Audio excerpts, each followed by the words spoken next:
Halo kawan pajak, apa kabarnya hari ini? Sudah pada ngopi belum? Yuk ngopi bareng kita di Ngopi Pagi, ngobrol pintar pagi-pagi. Hey,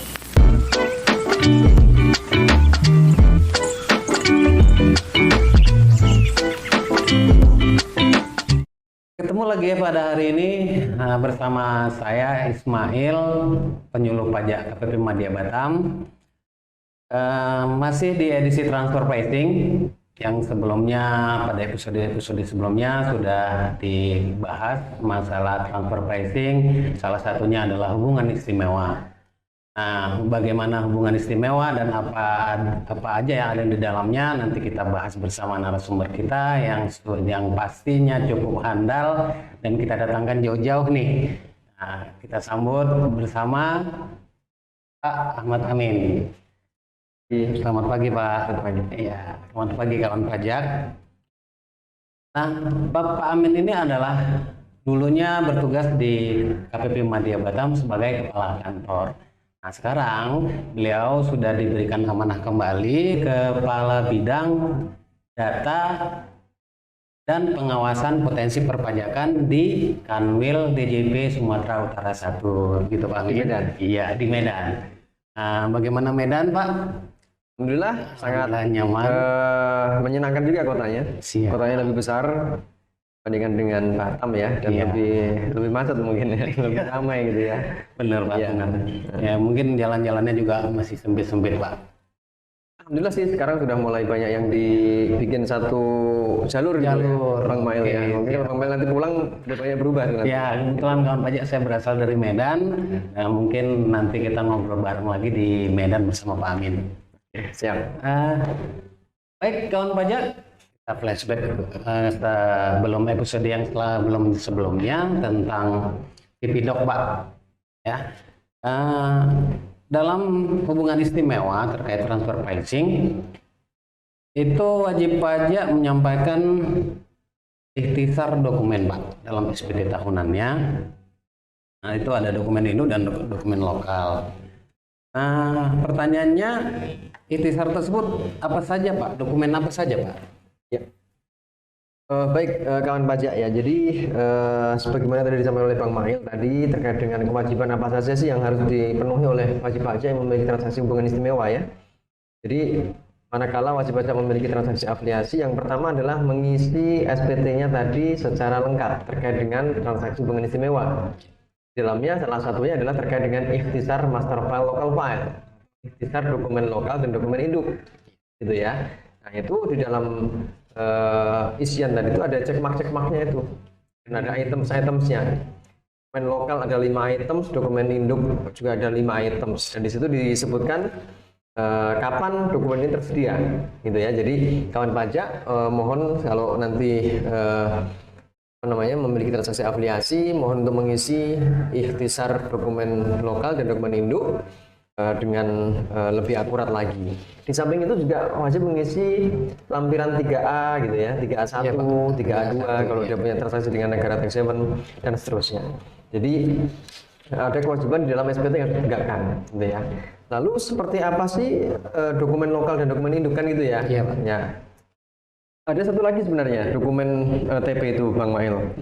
Satu dokumen lokal, satu dokumen induk, satu lagi adalah country by country report atau laporan per negara.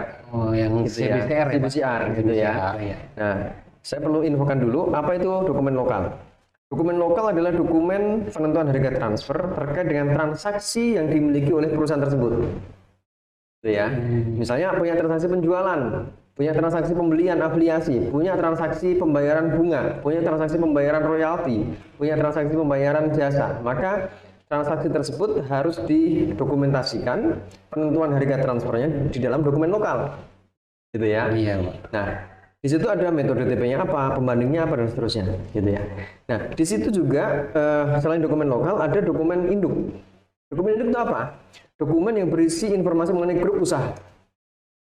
Grup usahanya siapa saja, gitu ya. Skema grupnya seperti apa, kebijakan-kebijakan grupnya seperti apa, termasuk laporan konsolidasi dari induknya itu ditampilkan di dalam dokumen induk.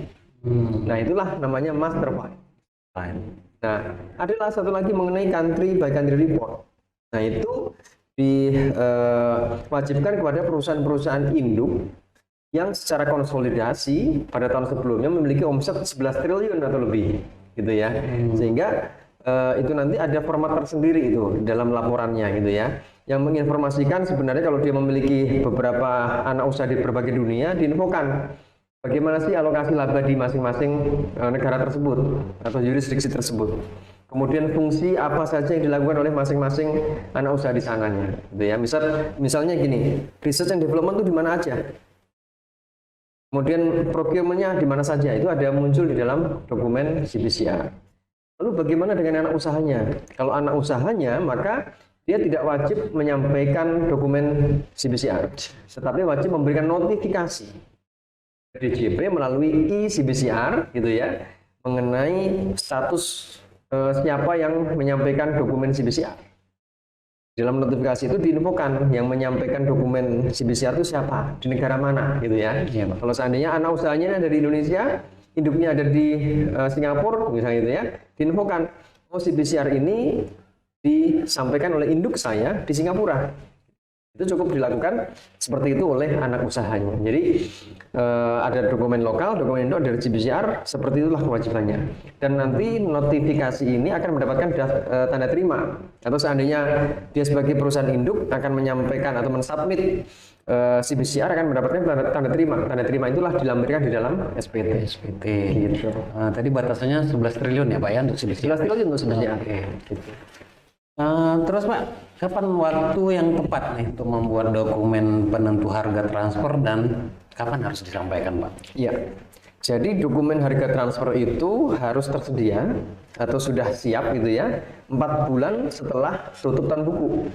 4 bulan setelah tutup tahun buku. Jadi untuk master file dan local file, atau untuk dokumen lokal dan dokumen induk, gitu ya. Kalau untuk CBCR pada akhir tahun berikutnya, gitu ya. Jadi dalam konteks ini adalah kita konsentrasi dulu, fokus untuk master file local file ya, gitu ya. Karena perusahaan di Made Batam ini kan mungkin lebih banyak ke yang anak usaha, bukan induk, gitu ya. Dan kalau kita lihat lagi, kenapa 4 bulan? Gitu ya. Karena diharapkan wajib pajak tadi itu waktu dia menetapkan harga itu sudah punya catatan, sudah punya dokumen-dokumen yang memang memberikan informasi bagaimana menetapkan harga transfernya. Tinggal nanti di akhir tahun dikumpulkan, dikemas jadi satu, jadilah itu dokumentasi TP, gitu ya.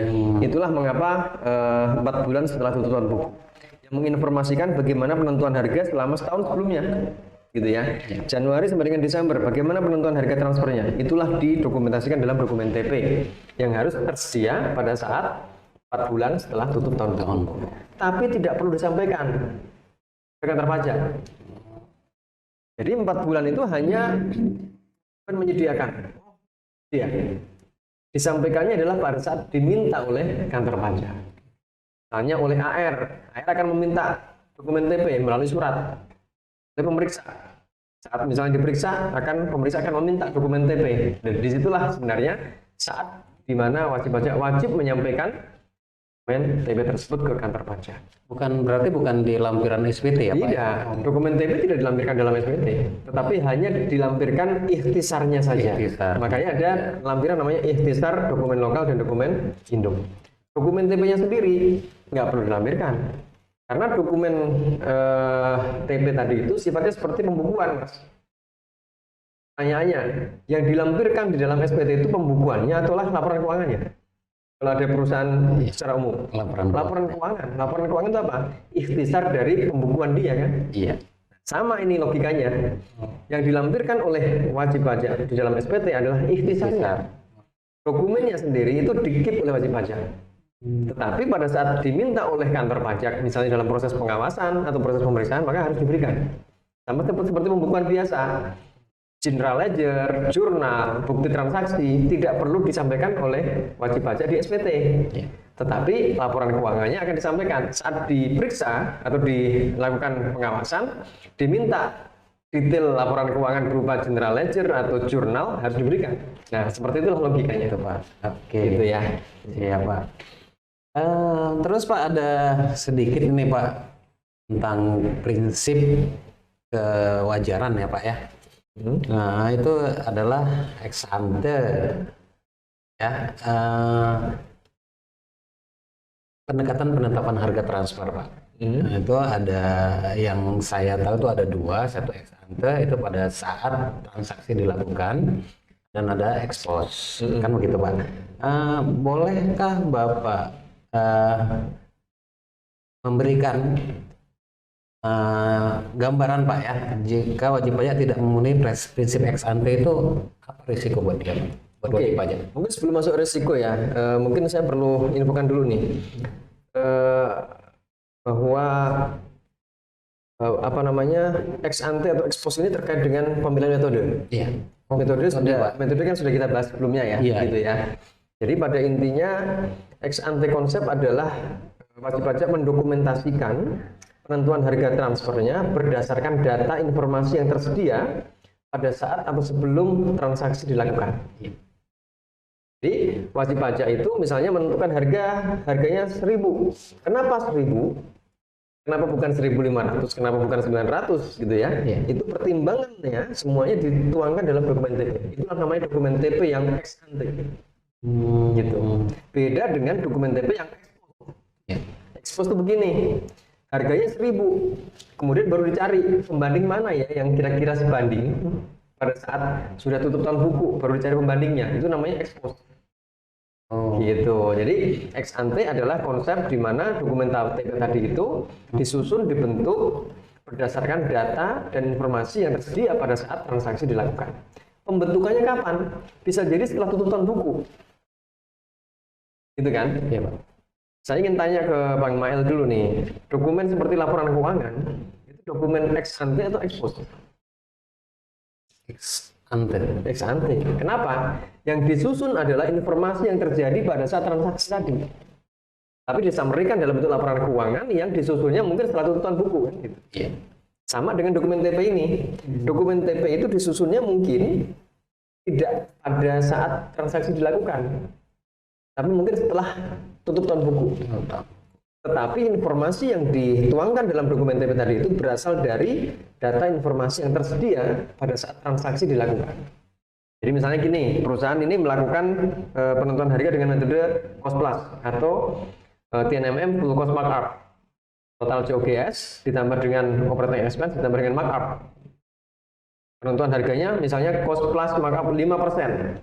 Kayaknya 5% dari mana? Ya, berarti itulah yang harus dituangkan dalam TP Doc. Mengapa 5%? Berarti pada saat dia menentukan 5% itulah dia mencari pembanding. Nah, itulah dia yang disebut sebagai ex ante TP documentation. Beda dengan ex post. Kalau ex post itu gini, labanya 5%, baru dicari pembanding setelah bikin TP Doc. Nah, itulah namanya ex post. Ya. Nah, kan ketentuan di dalam ketentuan PMK 213 mensyaratkan bahwa dokumen TP itu disusun sesuai dengan data informasi yang tersedia pada saat transaksi dilakukan, sehingga diharapkan ya ex ante. Ya. Artinya gini Pak, ex ante itu saat sebelum transaksi dilakukan. Dokumen yang digunakan sebagai dasar pertimbangan atau dasar pembuatan dokumen TP adalah dokumen informasi yang tersedia pada saat atau sebelum transaksi dilakukan. Iya ya Pak ya. Kalau ekspos setelah. Ekstrimnya begini, kalau ada perusahaan dia menggunakan metode TNMM, kemudian di dalam TP Doc-nya hanya menguji WP ini punya laba 2%, kemudian baru dicarikan pembanding setelah mungkin setahun berikutnya gitu ya, untuk menjustifikasi bahwa 2% ini wajar, ya itulah namanya ekspos. Itu yang tidak diinginkan, yang tidak diharapkan. Jadi apa namanya, dokumen TP itu sebenarnya simple nih kawan pajak. Kalau kawan pajak bisa menginformasikan semua data informasi yang digunakan sebagai pertimbangan dalam penentuan harga transfer, maka Anda bisa dinyatakan sebagai penentuan harga transfer yang atau dokumen TP yang ex ante.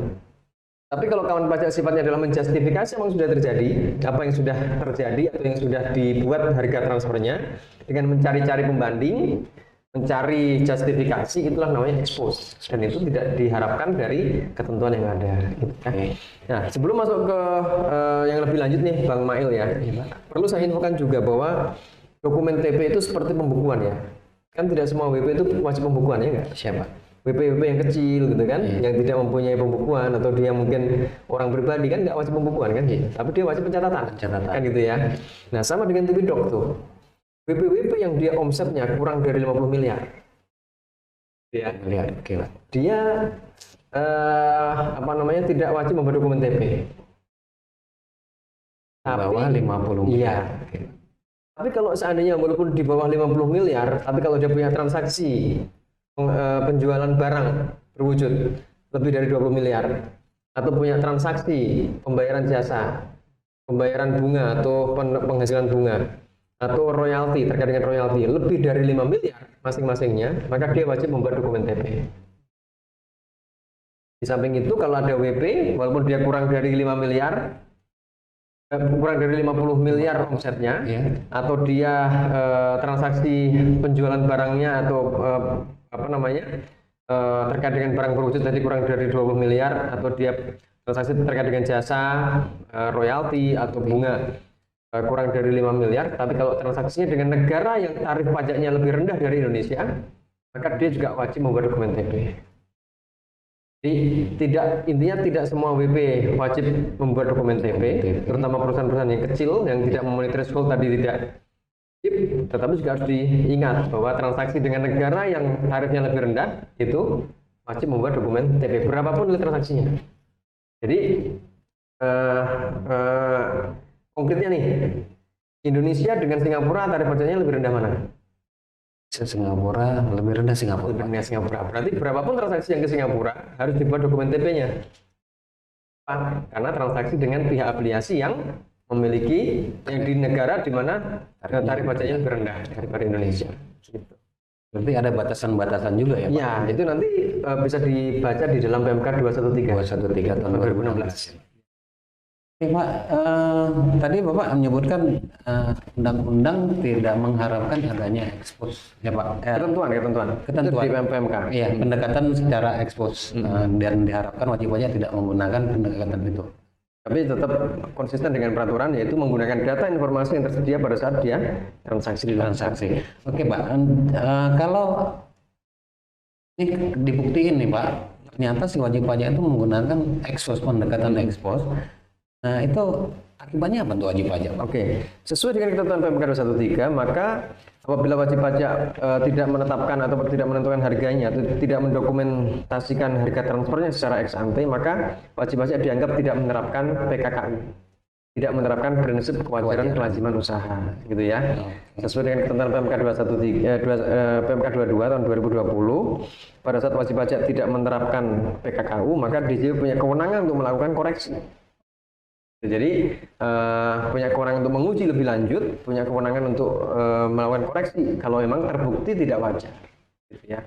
Jadi ibaratnya begini, kalau wajib pajak menerapkan PKKU dan membuat dokumen TP, maka DJP wajib membuktikan bahwa harganya tadi wajar atau tidak.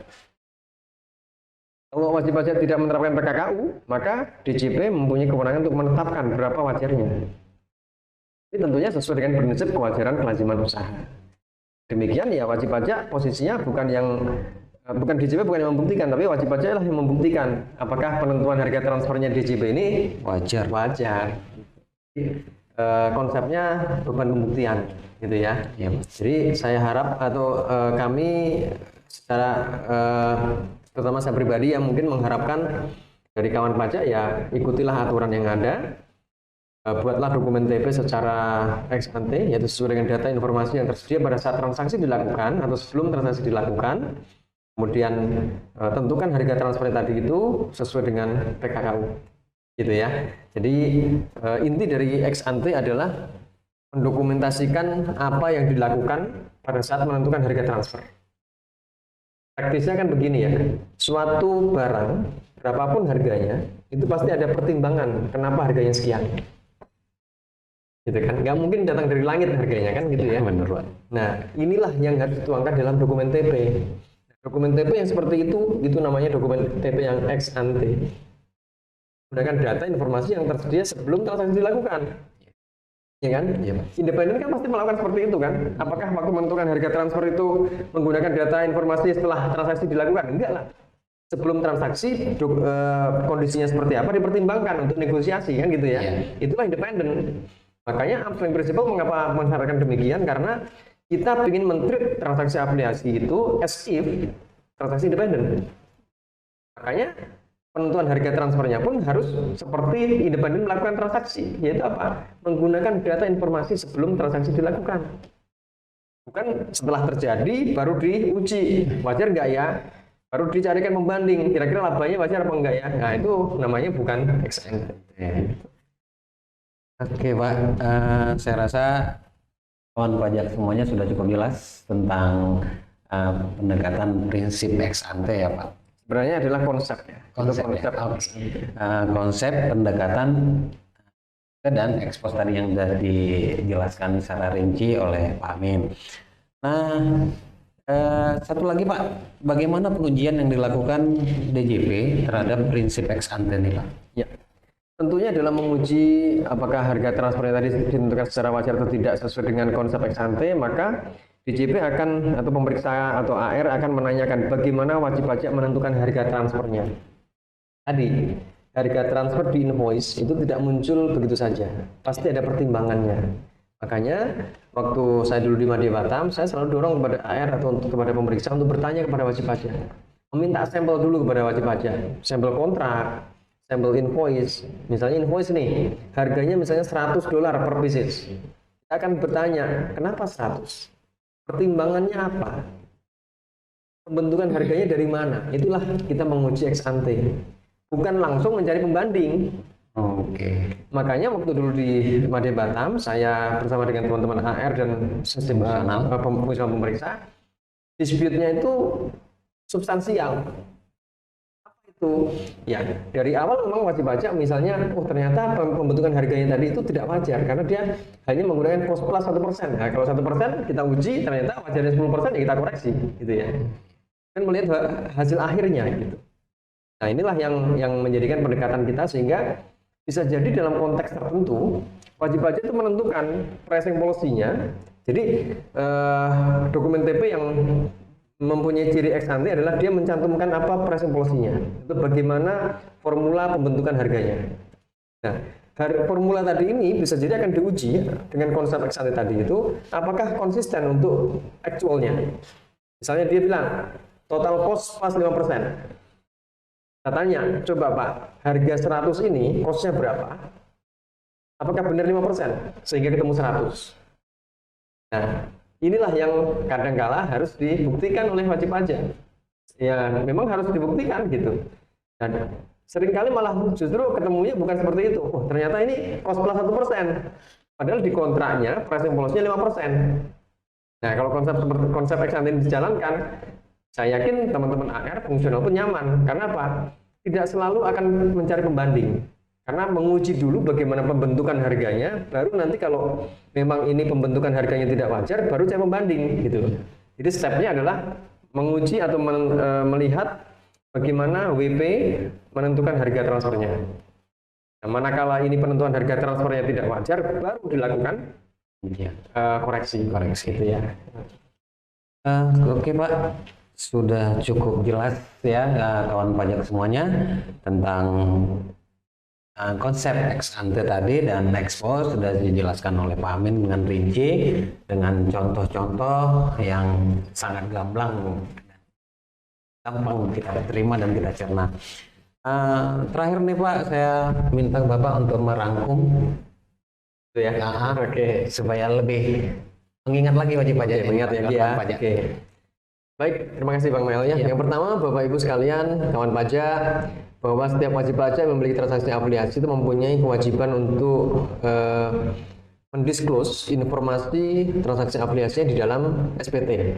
Di samping itu juga wajib untuk membuat dokumen TP, gitu ya. Dokumen TP itu ada dokumen induk, dokumen lokal, ada CBCR. Atau kalau dia tidak wajib CBCR, maka wajib dia membuat notifikasi CBCR. Country by country report, gitu ya. Nah, bagaimana wajib pajak membuat dokumentasi TP? Itu ada ketentuannya, yaitu harus sesuai dengan data informasi yang tersedia pada saat transaksi dilakukan. Nah, itulah namanya konsep ex ante. Nah, dengan konsep ex ante ini, maka wajib pajak dalam membuat dokumentasi TP, pertama harus menginformasikan pricing policy-nya seperti apa. atau kebijakan penentuan harga transfernya seperti apa, formulasinya seperti apa. Yang kedua, data informasi kondisi yang dipertimbangkan pada saat dia menentukan harga transfer itu dituangkan dalam dokumen TP. Jadi bukan menguji apa yang sudah terjadi, tapi menjelaskan apa yang terjadi. Itulah konsep ex ante. Gitu ya. Jadi dengan demikian, apabila kawan pajak melakukan dokumen TP secara ex ante ini, di dalam pengujian atau di dalam pengawasan, pemeriksaan, saya yakin itu akan lebih mudah. Karena apa? Pemeriksa akan menelusuri atau mengikuti bagaimana penentuan harga transfer yang dilakukan oleh kawan pajak, dan akhirnya akan bisa dicari jalan keluarnya seandainya ada yang tidak wajar. Kalau memang semuanya sudah wajar, tentunya selesai. Jadi koreksi pemeriksaan atau pengawasan TP itu tidak harus berakhir dengan koreksi. Memang terbukti penentuan harga transfernya sudah wajar, ya sudah selesai dan dinyatakan tidak ada koreksi, dan semuanya dinyatakan wajar. Jadi itu mungkin sebagai summary dari perbincangan kita atau hal-hal yang mungkin tadi kita bahas. Semoga kawan pajak bisa memahami dengan baik. Semoga kawan pajak bisa melaksanakan ketentuan yang ada dengan konsisten. Dan saya yakin kita semuanya akan bisa menjaga fairness dengan menerapkan PKKU atau prinsip kewajaran kelangsungan usaha dan mendokumentasikan sesuai dengan ketentuan yang berlaku serta mendisklose di dalam SPT sesuai dengan peraturan. Demikian dari saya. Ya, terima kasih Pak Amin. Ya kawan pajak semua, sampai di sini dulu obrolan kita pada pagi hari ini. Semoga sekarang kawan pajak jadi memahami apa fungsi dan peran ex ante konsep recommendation Pak, atau di dalam transfer pricing ini. Terima kasih Pak Amin sudah datang jauh-jauh dari Sumatera Utara 1. Kami ucapkan terima kasih banyak. Semoga Pak Amin sehat walafiat. Siap. Terus berkarya di tempat yang baru ini. Kami atas nama pribadi saya Pak mengucapkan terima kasih yang sebesar-besarnya. Demikian kawan pajak, sampai ketemu kembali pada episode selanjutnya. Kita jargon Pak, kalau Bapak masih ingat jargonnya. Iya. Oke, saya nyebutkan KPP Madya Batam, nanti kita jawab sama-sama. Oke, KPP Madya Batam, we make you easy to comply. Oke, terima kasih. Terima kasih Bang Mail ya, sukses selalu, sehat selalu. Hey.